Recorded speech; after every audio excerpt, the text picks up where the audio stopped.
간단히 좀 설명을 드리겠습니다. 첫 번째, 가장 중요합니다. 공인중개사 자격증 소지 여부. 왜 이걸 말씀드리냐면 요즘 그 간판에 뭐뭐 부동산 그리고 뭐뭐 컨설팅 이런 식으로 그 공인중개사를 흉내내거나 나쁘게 따라하는 사람들이 좀 있습니다. 이제 그런 비율이 높다 보니 아직 무지한 우리 청년들 그리고 좀 노인분들이 모르고 이런 데를 많이 찾아가요. 이 공인중개사 부분이 네.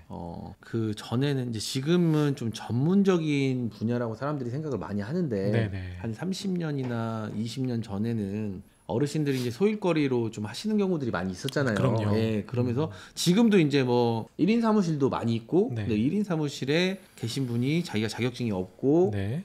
다른 사람들 자격증으로 하시는 분들도 아직도 있더라고요. 네, 있습니다. 그런 부분을 말씀하시는 건가요? 네네. 그래서 약간 이 부동산 쪽으로 무지한 아무래도 우리 청년들과 노인분들이 잘 모르고 그냥 방문을 하세요. 그래서 계약서도 뭐 모르니까 써본 적이 없으니까 그냥 비슷하게 쓰여 있는 A4 용지를 보고 그게 맞다라고 판단을 해서 그 다음 거를 보지 않고 하는 경우가 많고 그 무엇보다 무슨 문제가 발생했을 때 이 공인중개사가 아닌 사람들은 그 보증보험에 가입도 되어 있지 않고 보증보험. 네네. 저희가 그걸 필수로 드려야 되는 그 하나거든요. 그래서 예. 그러다 보면 다른 구제책을 저희가 같이 마련해 줄 수가 없어요.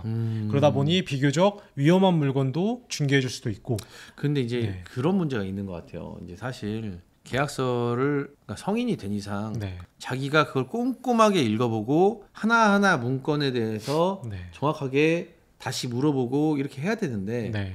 요거를 확인하려면 사업자 등록증에 있는 공인중개사 네. 분 사업자 등록증에 있는 네. 이름과 지금 앉아 계신 분의 이름과 네. 그다음에 공인중개사 자격증에 있는 이름이 같아야겠네요. 네, 그러면 맞습니다. 세 군데가 같아야 네. 근데 그걸 요구할 수가 있나? 법적으로 요구할 수가 있나요? 뭐 법적으로 당연히 요구할 수도 있지만 이제 그걸 가지고 당연히 떳떳하다면 당연히 저 같은 경우에는 그걸 실제로 요구하는 손님들도 계세요. 네. 그렇죠. 왜냐하면 아직은 제가 이제 처음 시작했을 때가 27의 나이에 이 부동산을 시작했기 때문에 26 말에 제가 이제 개업을 했기 때문에 그때 당시에 저한테 이걸 요구한 사람도 있었습니다. 실질적으로. 네. 근데 사실 네. 이거는 돈과 관련된 중요한 문제이기 때문에 네. 본인이 직접 요구해야 됩니다. 분위기나 여러 가지에 휩쓸리면 안 되고 만약에 그런 경우가 있으면 그 좀 위압적이게 한다던가 뭔가 좀 이렇게 말로 이렇게 막 설득하려고 하는 부분들이 있잖아요. 네, 맞습니다. 그럴 경우에 어떻게 대처하면 좋을까요? 그냥 모르시겠으면 가장 간단합니다. 우리는 세금을 내는 시민이기 때문에 군산시 그냥 민원실에 전화를 해서 제가 공인중개사를 확인하고 싶은데 연결해 주세요라고 하면 분명히 공인중개사를 담당하고 있는 토지정보과에 연결을 해주실 거고 그 토지정보과에서 그거를 물어보면 답변을 해줄 겁니다. 그러니까 본인한테 실강이 할 필요 없이 네네. 바로 이제 그 공무원한테 물어보면 된다는 네네. 말씀이시네요. 맞습니다. 그럼 다음 거 한번 또 보겠습니다. 두 번째로 확정일자 전입신고 신청이라고 되어 있습니다. 네, 이 두 가지가 굉장히 중요한데 이제 확정일자라는 거는 우리가 공인중개사를 통해서 작성한 계약서를 가지고 주민센터에 방문을 하면 확정일자라는 거를 찍을 수 있게 도와줍니다. 창구에서. 그래서 확정일자를 받아야만 제가 보호받을 수 있는 권리가 생기고 거기에 플러스 전입신고까지 맞춰야만 저희가 나중에 전세사기 피해에 대해서 보증을 받을 수 있는 중요한 수단 중에 하나입니다. 그리고 이제 등기부등본 확인도 또한 중요합니다. 등기부등본은 크게 표제부, 갑구, 울구에 대해서 이제 있는데 굉장히 용어 자체가 어렵죠. 그렇죠. 근데 간단하게 이제 저희 공인중개사와 거래를 하게 되면 이제 저 같은 경우에는 이제 성심성의껏 자세하게 설명을 드리겠지만 이런 걸 모르는 일반 청년들이나 신혼부부들은 간단하게 갑구와 을부를 중점으로 보면 되고 갑구라는 거는 소유권에 대한 사항이 쓰여 있고 그 다음에 울구는 소유권 이외의 사항에 대해 쓰여 있는 사람으로 얘기하면 주민등록증 같은 겁니다. 네. 그래요? 그래서 그걸 발급을 받아서 갑구에 소유자 이외에 소유권의 이외에 어떤 사항이 적혀 있다. 그리고 울구라는 거는 소유권 이외의 사항이어서 근저당, 이제 대출이라고 표현하면 되는데 대출이나 다른 내용들이 있습니다. 이제 그 내용들이 혹여나 뭐가 쓰여 있다 하면 의심의 눈을 떠서 바라봤으면 좋겠습니다. 저희가 얼마 전에 이런 뉴스들을 많이 보셨을 거예요. 네네. 빌라왕. 네. 이런 말이 많았었잖아요. 네, 맞습니다. 요거가 어떤 식으로 해서 전세 사기가 됐는지랑 네.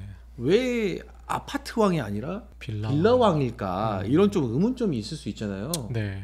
어떻게 좀 설명 좀 해줄 수 있을까요? 되게 좋은 질문인 것 같습니다. 왜 빌라왕이라는 게 왜 생긴 것 같냐면 사실 아파트는 감사하게도 아까 제가 보여드렸던 뭐 KB 부동산이라든지 네이버 부동산 그 외에 뭐 호갱노노라는 어플이라든지 여러 어플에서 아파트는 되게 거래도 많고 매매, 전세, 월세에 대한 비율이 많기 때문에 눈으로 확인이 돼요. 이 현재 시세가 얼마 정도 형성이 되어 있고 매매도 얼마 형성이 되어 있어서 현재 시세가 은행에서 판단하는 기준이 얼마다라는 게 되게 명확하게 나와 있는데, 그러다 보니 대부분의 그 피해 사례가 아파트에선 좀 비교적 적은 이유가 아파트들은 볼 수 있는 사이트와 볼 수 있는 여건이 좀 더 잘 마련이 되어 있습니다. 그리고 내가 들어가서 한 명만 살 수 있는, 한 가구만 살 수 있는 그런 장점이 있는데, 빌라나 다세대 다가구 주택 같은 경우에는 저보다 선순위에 먼저 근저당이 있는 경우도 되게 많고, 맞아요. 집이 여러 개니까. 네, 집이 예. 같은데 여러 개 한 주인이 되어 있다 보니까, 그리고 빌라 같은 경우에는 아파트에 비해 굉장히 저렴하다 보니